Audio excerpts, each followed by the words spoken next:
Hello sa mga bossing, kamusta kayo? At ako'y kakagising ko lang, pero magbibideo muna ako about sa naging nangyari sa atin sa Upskwela, no? We got DDoS, mga bossing. So mapapansin nyo dito, I got 140 million requests in just 3 days. No? Hindi pa to buong 3 days, ha? Parang 2.5 lang to. So meron tayong pumasok na 140 requests, 140 million requests. And at the same time, meron tayong 44 million requests naman sa serverless function. And 2 TB, ito yung masakit, mga bossing. Yung TB, itong terabytes ng bandwidth kasi yan yung makate sa billing, kumbaga. So, ang inabot niya is parang $1,300. Pero syempre hindi ko babayaran 'yan, di ba? Hindi natin babayaran 'yan. So, sa part na 'yon, mga bossing, makikita nyo dito, yan, solid talaga yung naging dito sa atin nun. Kasi I forgot na lagyan ng rate limiter yung mismong hosting provider ko. Kasi may SSR call doon eh.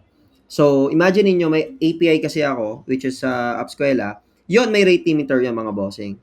It's just that, etong natin dito, bossing, may rate limiter and caching yon. Etong nasa SSR natin ng Netlify is wala siyang rate limiter kasi kailangan mo siyang i-set up manually ulit, no? Parang aside pa siya dun sa API. So, wala tayo nun. Kaya siguro nakita ng butas ng bossing natin na ng DDoS, uy, wala, pumapasok ang mga request. Yun, na DDoS tayo, mga bossing. Kaya, umangat yung bill natin dito sa Netlify. Pero, again, hindi natin babayaran yon. Siyempre, nakapagpa-block na tayo ng card and hindi na papasok yon. Ganito, ganyan. Yun nga lang, siyempre, tanggal yung account ko dito sa Netlify, which is okay.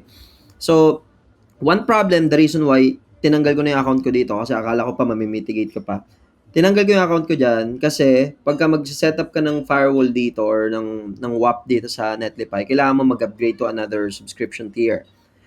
That's why I decided na mag-migrate sa Vercel. So, doon ako sa Vercel nag-migrate and mas easy yung pag-handle ng ganitong klaseng attacks.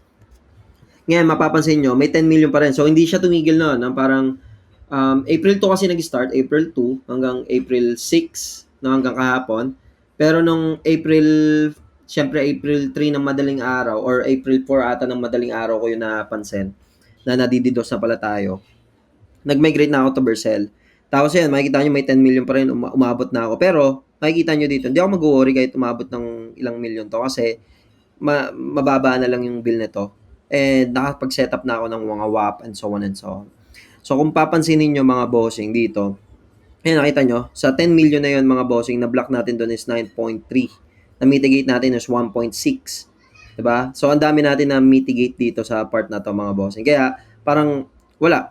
Sobrang less lang yung pumasok. Ayan, 15K lang yung pumasok na request na allowed. So, kaya, wala lang. I mean, just waiting for another hacker or another attacker, no? Kung marami ulit siyang time, no? Okay lang ulit, mandidos siya para, kumbaga, parang na rin sa akin yun, training na rin, mga bossing, di ba?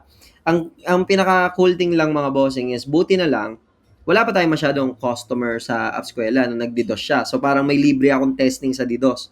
So, ngayon, na-mitigate ko na. Ngayon, parang, ewan ko, uminto na siya, parang tinamad na yata. So, anyway, yun lang, mga bossing. And sa nandidos, no, thank you, bossing, kasi pinilit mo ako mag-setup talaga ng DDoS mitigation, no? And right now, na kami, malaya na, kumbaga, panatag na, kung mag-DDoS ka man ulit, it's fine. Go ahead, bossing. So, yun lang, mga bossing, and siguro yung part na kung paano ko siya minitigate and so on, it's either gagawa ko siya ng webinar or course. So, mas better kasi kung very detailed para malaman nyo kung paano siya at para saan yon and so on and so on. Okay? Sounds good. Thank you. Bye-bye!